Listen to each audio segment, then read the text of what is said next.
रागिनी,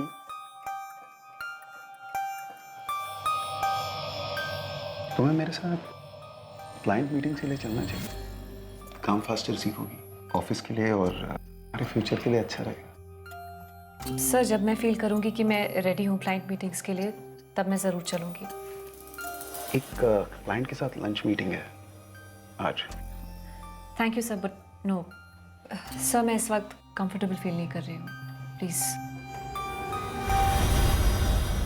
गीता या काजल ने मुझसे डायरेक्टली कभी कुछ नहीं बोला, लेकिन मुझे पता था होटल में लंच मीटिंग का क्या मतलब होता है। वैसे काफी स्मार्ट हूं मैं सब। उतनी भी नहीं, क्योंकि तुम्हें लगा तुम्हारा प्लान कभी पकड़ा ही नहीं जाएगा। मालूम है मुझे, आप मुझे प्रेशराइज करके मुझसे कुछ निकलवाने के चक्कर में हैं। आप पुलिस वालों की स्टैंडर्ड प्रैक्टिस है ये, आई नो। लेकिन सर, इस वक्त आप मेरे साथ डेड एंड पर हो। मुझसे कुछ नहीं मिलेगा। फिर किससे मिलेगा? गीता या काजल? मुकेश चंद याद है आपको? उसने कौन सा नंबर यूज किया था? वो है कातिल? सर, मैंने अपनी खुद की इन्वेस्टिगेशन की है और मेरी रीडिंग के हिसाब से मुकेश चंद के डिटेल्स यूज हुए हैं। फर्जी सिम बनाया गया है। वो तो सिर्फ बलि का बकरा था। सॉरी, मैंने तुम्हें अंडर एस्टिमेट किया। तुम काफी स्मार्ट हो। फिर तुम्हारी इन्वेस्टिगेशन से ये तो जरूर पता चला होगा कि वो फर्जी सिम कार्ड किसने बनाया था।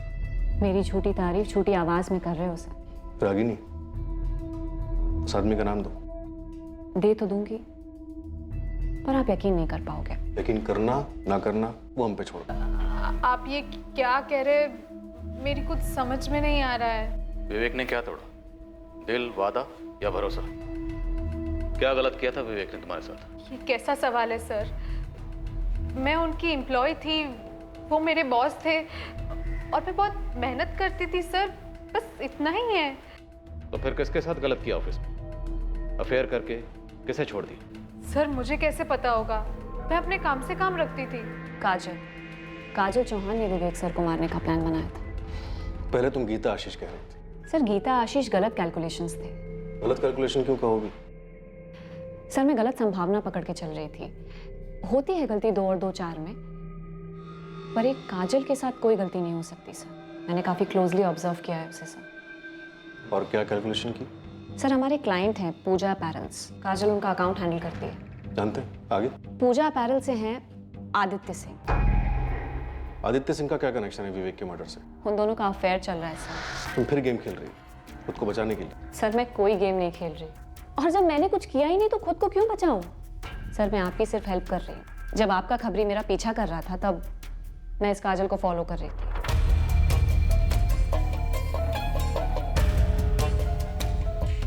वो ऑफिस मीटिंग्स के अलावा बाहर मिलते हैं। विवेक सर के गायब होने के बाद रोज मिल रहे थे और दोनों काफी नर्वस लग रहे थे। इस काजल का बड़ा भोला भाला चेहरा है सर, लेकिन आप उसके चेहरे पर मत जाइए, वो सिर्फ एक नकाब है।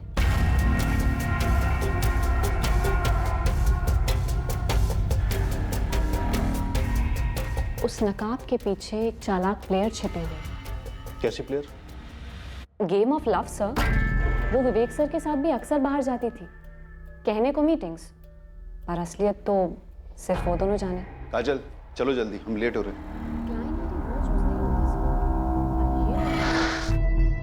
और वो मुकेश चंद वाली बात? वो बस मेरा डिडक्शन था। पहले मुकेश चंद के नाम पे फर्जी सिम, फिर विवेक सर को फंसाया जाता है, फिर मारा जाता है, फिर दफनाया जाता है, और फिर उनकी कार को किसी रोड पे पार्क कर दिया जाता है। पर आप लोगों को पता लगाने में इतना समय लगा। सर, इंग्लिश में इसे इंट्रैपमेंट कहते हैं। काफी जानकारी रखती हो तुम परफेक्ट क्राइम के बारे में। बचपन से सर मैं फैन रही हूँ क्राइम शोज की और क्राइम नॉवेल्स की। पिछले 8 साल से क्राइम पेट्रोल देख रही हूँ और हर बार एक ही बात सामने आई है, जिस पर पुलिस का कम से कम शक होता है ना सर, वही होता है किलर।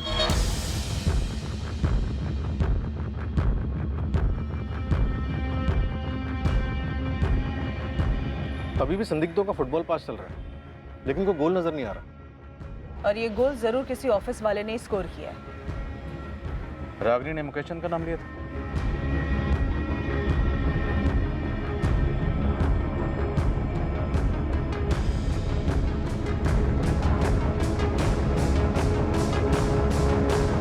वो तो ऑफिस में सबका नाम लेती रहती है, गोल गोल बातें करती है। अजीब कैरेक्टर है उसका। यस सर, मुझे भी थोड़ी ऑफ लगती है वो। राजीव दुबे, अगर राजीव दुबे ने ये औरतों वाली बात का खुलासा शुरुआत में किया होता तो हमारी थ्योरी क्या बनती? हम विवेक शर्मा के कॉल रिकॉर्ड्स में से औरतों की लिस्ट बनाते, उनकी छटनी करते और फिर खबरियों के जरिए पता चलता कि विवेक के ऊपर इतना गुस्सा किसे था। लेकिन सर विवेक के फ़ोन रिकॉर्ड में हमें ऐसा कुछ भी नहीं मिला है। शायद वो फ़ोन पर रोमांस ना करता, फेस टू फेस करता, और फेस टू फेस सबसे ज़्यादा वो ऑफिस में होता था। गीता ने कबूल किया है कि 3 साल पहले उसका विवेक के साथ अफेयर था, लेकिन ये बात राजीव और निधि को नहीं पता। रागिनी ने किसी अफेयर से इनकार किया, लेकिन काजल का नाम लिया। तो काजल हो सकती है। अगर है तो फिर काफ़ी शातिर दिमाग की, इतनी शातिर कि विवेक को फंसाकर उसकी मौत के मुंह तक ले गए। सर मेरी काजल पे ये इन्फॉर्मेशन है कि वो यहाँ अकेली रहती है। ओरिजिनली वो जबलपुर से है और उसका कोई बॉयफ्रेंड नहीं है। सिम कार्ड खरीदा गया हबीबगंज से और विवेक की कार लवारिस मिली हबीबगंज, तो हो सकता है कातिल का कोई कनेक्शन हबीबगंज से हो। वैसे इस रागिनी ने इंटरोगेशन के दौरान एकदम से मुकेश चंद का नाम लिया था। तो हबीबगंज में रहने वाले मुकेश चंद के किसी करीबी ने चुपके से मुकेश चंद के डॉक्यूमेंट्स को एक्सेस किया, फर्जी सिम कार्ड खरीदा जो ऑपरेशन में इस्तेमाल हुआ। तो मुकेश चंद का कोई करीबी इस कातिल की साजिश का हिस्सा हो सकता है, या शायद खुद कातिल। और इस मुकेश चंद की जानकारी में थी इस केस को खोलने की चाबी। जरूरी डॉक्यूमेंट्स की फोटोकॉपीज हम अक्सर मिटाते नहीं हैं, जबकि उनका गलत इस्तेमाल होने का खतरा बना रहता है। अक्सर हमें पता तक नहीं होता कि हमारे सर्कल में वो कौन बंदा या बंदी है जिसने हमारी आइडेंटिटी डॉक्यूमेंट्स की कॉपी ली किसी काम से और किसी और ही जगह इस्तेमाल की। फिर से कह रहा हूं, मुझे नहीं मालूम मेरे कागजात का किसने गलत इस्तेमाल किया है। मुकेश चंद, कुछ तो याद करो, तुमने अपने कागजात कहाँ दिए थे, किसे दिए थे? राजीव दुबे, इसे जानते हो? नहीं। संजय शर्मा? नहीं। निधि शर्मा? नहीं। रागिनी, काजल, गीता, इनमें से किसी को? नहीं सर, मैं इन लोगों को नहीं जानता, किसी को भी नहीं। आशीष? नहीं सर। मुकेश चंद, इनमें से किसी को भी नहीं जानते?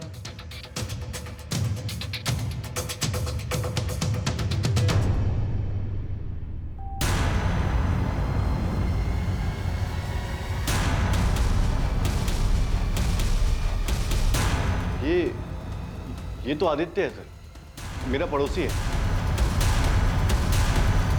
इसमें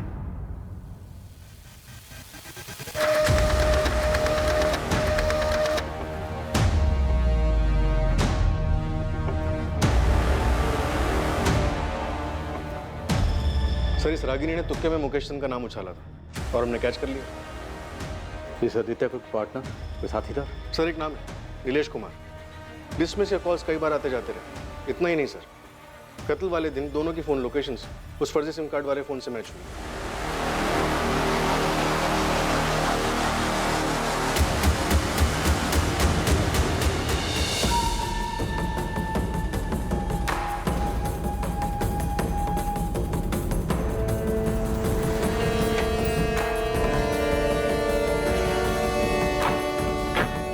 आने के लिए थैंक यू विवेक।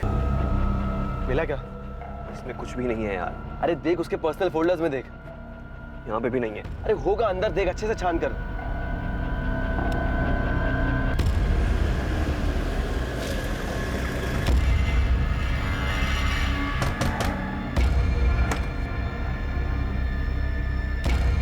नीलेश कुमार, आदित्य तुम्हारा दोस्त है ना? जी।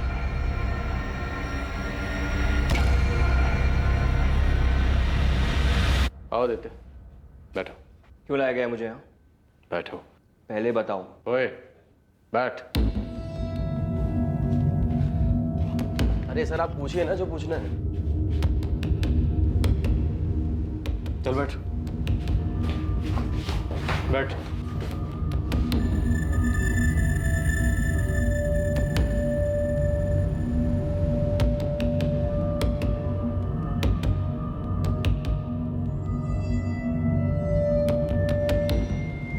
मिस काजल चौहान, आदित्य और नीलेश को धर लिया हमने। काजल? काजल ने करवाया? आई ऑलमोस्ट न्यू इट कि ये सब काजल ने किया है। लेकिन ये सब कब कैसे हो गया? रागिनी तुम और क्या जानती हो सबके बारे में? मैं और कुछ नहीं जानती, बस मैंने गेस किया था कि ये सब शायद आदित्य और काजल ने किया होगा। काजल? अभी कुछ कंफर्म नहीं है, पुलिस पूछताछ कर रही है। काजल के बॉयफ्रेंड आदित्य और उसके साथ एक और बंदे को अरेस्ट किया है। कोई नीलेश है। काजल, आदित्य, नीलेश, तुम लोगों के खिलाफ हमारे पास बहुत कुछ है, पर तुम लोगों के पास वक्त बहुत कम है, इसलिए जितनी जल्दी बोलोगे तुम लोगों के लिए उतना बेहतर होगा। विवेक शर्मा को तुम लोगों ने क्यों मार डाला? सर वो आदित्य मेरा दोस्त है, मैं बस इसकी हेल्प कर रहा था। मर्डर में और कोई तरीका नहीं है क्या? जब तक विवेक जिंदा है मैं काजल को शादी के लिए नहीं मना पाऊंगा यार। लेकिन यार विवेक को मार देने से अच्छा और आसान उसे छोड़ देना है। और काजल उससे ब्रेकअप क्यों नहीं कर रही है? अरे वो उसे नहीं जाने दे रहा है यार। अबे यार शादीशुदा आदमी है, 19-20 साल का बेटा है उसका। बोलना काजल को धमकी देने के लिए कि वाइफ और बेटे को सब बता दूंगी। अरे नहीं यार, ऐसे नहीं हो सकता। वो डरती है, उसे डर है कि विवेक उसे बर्बाद कर देगा। तुम उसे छोड़ क्यों नहीं देती हो? मैं हमेशा तुम्हें खुश रखूंगा, आई प्रॉमिस। नहीं आदि, मैं चाहती हूँ अभी ये नहीं कर सकती। This is not possible. तुम पूरी तरीके से उसकी मुट्ठी में क्यों हो काजल? वाई? क्योंकि वो है ऐसा, खतरनाक है वो। सबके सामने एक चेहरा है और पीछे कुछ और। मैं जब उससे पहली बार मिली थी मुझे उसका ये चेहरा दिखा ही नहीं, सिर्फ ये गुडी गुडी मास्क। मेरे पेरेंट्स बीमार हैं, मेरे साथ रहते हैं, उनकी देखभाल में काफ़ी खर्चे थे। मेरे लिए वो जॉब दुनिया की सबसे इम्पोर्टेंट चीज़ थी। और विवेक मुझे सब कुछ ऑफर कर रहा था, सब कुछ।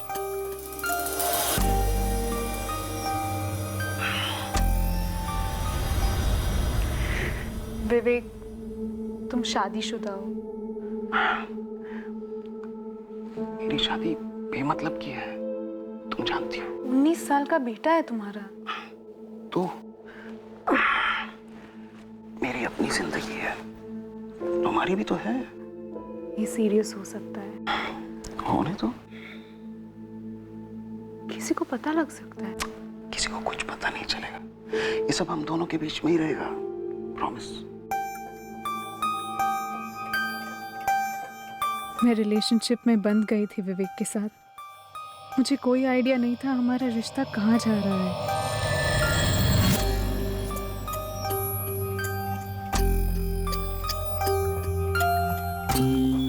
या कम इन। हम आए दिन सेक्स के लिए मिलते और वो मेरी काफ़ी अच्छी तरीके से हेल्प कर रहा था। प्रमोशंस, इंक्रीमेंट्स, बोनस, ऊपर से गिफ्ट्स। लेकिन हमारा रिश्ता उसके आगे कहीं जा ही नहीं रहा था।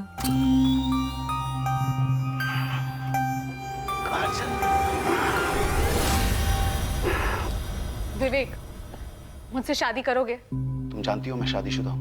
मैं ये भी जानती हूँ कि इस बेड पर 3 साल पहले मैं नहीं, गीता हुआ करती थी। इस रिश्ते के बनने से पहले हमारी क्लियर कट बात हुई थी। मैंने कहा था सीरियस हो सकता है और तुमने कहा था होने दो। विवेक, अब मैं हूँ सीरियस तुम्हारे साथ। मैं तुम्हारे साथ पूरी लाइफ शेयर करना चाहती हूँ, सिर्फ 1 घंटे के लिए नहीं। सिर्फ ये 6 बाय 6 का बेड शेयर करना नहीं चाहती। मैं पूरा घर, पूरी जिंदगी शेयर करना चाहती हूँ। ये कभी नहीं होगा। तो आज तक इस कमरे में जो होता आया है वो भी अब कभी नहीं होगा। क्यों? कोई और है तुम्हारी लाइफ में? हो सकता है, नहीं भी हो सकता है, लेकिन एक चीज क्लियर है, मैं ऐसे कंटिन्यू करना नहीं चाहती। जहां हमारे रिश्ते की बाउंड्री है 6 बाय 6 का बेड है और कुछ नहीं। कौन है वो? कौन है तुम्हारी लाइफ में? वो तुम्हें ब्लैकमेल कर रहा है और तुम उसके हाथों की कठपुतली बने जा रही हो। मैं ऑलरेडी कठपुतली हूँ आदित्य, और वो छोड़ने के लिए तैयार ही नहीं है। तुम किसी और से प्यार करने लगी हो, ब्रेकअप चाहती हो? हाँ। तुम्हें याद है वो वीडियोस जो हम बनाते थे होटल रूम में, सेक्स वाले वीडियोस? वो ब्लैकमेल, धमकी दे रही हो मुझे विवेक? ना ना ना ना, रियलिटी। तुम मुझे छोड़कर जाने की सोचना भी मत काजल। तुम जहां भी जाओगी ना, मैं तुम्हें ढूंढ निकालूंगा और बर्बाद कर दूंगा। तुम सिर्फ मेरी हो। मैं तुम्हारी प्रॉपर्टी नहीं हूं विवेक, और याद रखो तुम्हारी भी एक वाइफ है, एक लड़का है। अगर तुम मुझे बर्बाद कर सकते हो तो मैं भी तुम्हें बर्बाद कर सकती हूँ। बर्बाद? मुझे? तुम्हें वाकई लगता है मुझे बर्बाद किया जा सकता है? चलो बताओ, कैसे किया जाएगा? अरे प्लान बताओ, कम ऑन। मैं कभी सोचती सीधे मिसेस शर्मा को मिलकर सब बता दूं, फिर सोचती नहीं कॉल करती हूँ। एक दो बारी मुझे लगा कि मैं पुलिस में जाकर सब कुछ सच बता दूं, लेकिन ऐसा नहीं कर पाई। तुम मेरी वाइफ को बोलोगी हम दोनों के बारे में? वो एक पिद्दी सी लड़की के लिए अपनी शादी नहीं तोड़ेगी। स्मार्ट है वैसे वो। तुम अगर पुलिस के पास गई ना, मैं उन्हें खरीद लूंगा। वो भी स्मार्ट है। अब तुम्हें स्मार्टली सोचना है कि अगर मैंने वो वीडियोस वायरल किए, मेरा चेहरा तो ब्लर होगा, तुम्हारा, सिर्फ तुम्हारा चेहरा दिखेगा करोड़ों लोगों को और दुनिया के हर कोने में। और तुम्हारा वो जो भी है ना, वो भी तो देखेगा। तुमने उसको वीडियोस बनाने ही क्यों दिए? मुझे थोड़ी पता था कि एक दिन मुझे वो ब्लैकमेल करेगा। उसके पास से वीडियोस वापस लेने का सिर्फ एक ही तरीका है, मार डालो साले को, खत्म कर दो उसे। उसके बाद हम शादी कर लेंगे, एक नए सिरे से अपनी जिंदगी शुरू करेंगे। अब बोल, उसको मारने के अलावा हम दोनों के पास और कोई चॉइस है? कोई प्लान बनाया है?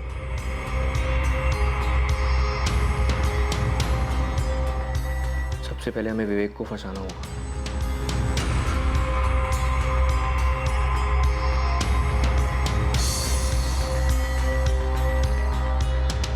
उसे एक बहुत अच्छे बिजनेस प्रपोजल के साथ ललचाना होगा, और वो काम करोगे तुम।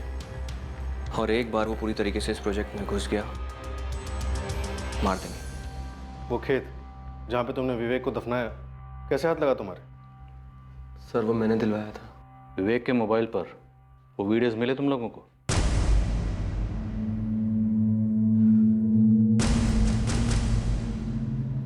हो गया। हाँ, लेकिन काजल, क्या? तुम दोनों की क्लिप्स नहीं थी उसके फोन में। सिम निकाल दिया इसमें से मैंने, एक बार चेक कर लो। ये कैसे हो सकता है? उसने कहा था उसी के पास है क्लिप्स। हो सकता है उसने कहीं और सेव कर दी और इसमें से डिलीट कर दी। उस दिन से टेंशन में हूँ कि मर्डर के अलावा ये क्लिप्स कहीं लीक हुए तो। काजल, तुम्हें विवेक की पत्नी से बात करनी चाहिए थी, या फिर पुलिस की मदद लेनी चाहिए थी। समझदारी से तर्क पे तर्क नहीं कर पाई उस समय में, और उसने भी तो इतना बड़ा रिस्क लिया था। शादीशुदा होने के बावजूद मुझे ब्लैकमेल कर रहा था। मैं जिद नहीं कर रही थी शादी के लिए, बस उसके चंगुल से बाहर निकलकर आज़ाद होना चाहती थी, लेकिन वो छोड़ ही नहीं रहा था। माना विवेक ने तुम्हारे साथ जो किया वो गलत था, लेकिन उस गलत को सही करने के लिए तुम लोगों ने जो तरीका ढूंढा वो भी गलत था। एक ऐसा तरीका जिससे किसी का भला नहीं हो, ना तुम्हारा, ना तुम्हारा, और नीलेश, ना तुम्हारा। अब समझदारी से तर्क वितर्क करने का तो वक्त है नहीं। अब तुम लोगों ने जो किया है उस पर विचार करने का काफी वक्त मिलेगा।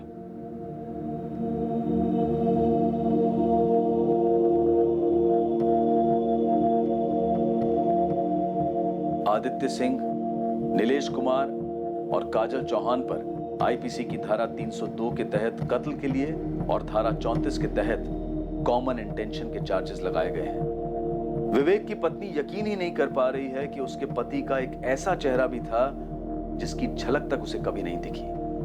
जहां निधि का रोना यह है कि काजल को उससे मिलकर सारा खुलासा कर देना चाहिए था, वहीं काजल भी दिल ही दिल में इसी बात को लेकर रो रही है। चाइनीज फिलोसोफर कन्फ्यूशियस कह गए थे कि इंतकाम के रास्ते पर निकलने से पहले 2 कब्रें खोद लेना। एक खुद के लिए भी। लगभग हर जुर्म जो रोशनी में आता है उन सभी में एक बात कॉमन होती है, और वो है कि आरोपियों की समझदारी से तर्क वितर्क करने की बुद्धि बंद पड़ जाती है और परिणामों के बारे में सोचे बिना वो जुर्म के दलदल में कूद पड़ते हैं। उन्हें ख्याल ही नहीं आता कि उनकी वजह से न जाने और कितनी जिंदगियां बर्बाद हो सकती हैं। जिन जिन केसेस में साधारण लोग शामिल होते हैं, उनमें एक बात तो साफ नजर आती है कि उस जुर्म को करने से पहले उनके पास विकल्प था। जिस जुर्म को उन्होंने अंजाम दिया उसे आसानी से नहीं, चाहे मुश्किल से ही सही, पर रोका तो जरूर जा सकता था। हम सबको ये याद रखना चाहिए कि हालात चाहे कैसे भी हों, पर यह ना सोचें कि तर्क वितर्क की सोच, कॉमन सेंस की सोच, इंसानियत की सोच कभी बेकार जाएगी। कोई भी हालात हम पर इतने हावी नहीं होने चाहिए। हमें सतर्क रहना होगा और किसी भी सूरत में हमें दिमागी शांति की लकीर पार नहीं करनी चाहिए। अब मैं अनूप सोनी आपसे विदा लेता हूं। फिर मुलाकात होगी एक और नए केस के साथ। और याद रखें, क्राइम और आपके बीच में सिर्फ इतना फर्क है कि आप कितने सतर्क हैं। सतर्क रहें, सुरक्षित रहें।